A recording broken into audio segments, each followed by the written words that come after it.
I saw this chest blaster thing. I thought that's cool. Kind of make it with stuff I have lying in the gym. This is this video of me making that thing.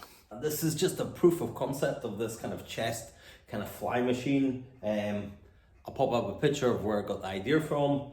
What I need is just 2 of these. I'll make a composite of 2 videos to kind of get a concept of how it would work together. It would actually be quite cheap. I have most of the parts here. I just need another bracket and another one of these box sections to make this.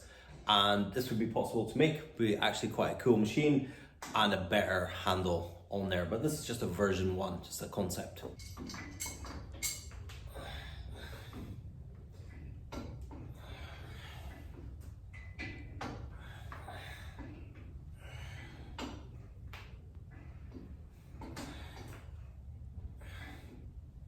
This is a bracket.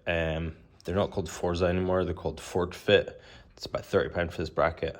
This is a bit of cut, sort of box section. Weight horn, I've double locked it just in case, weight plate on it. And then we have a pin through there, I'll show you the back. Ooh. This pin with just this handle on, that's not perfect. Need something really ideally to clip it on. And so it looks like from a distance. I'll give you a quick demo.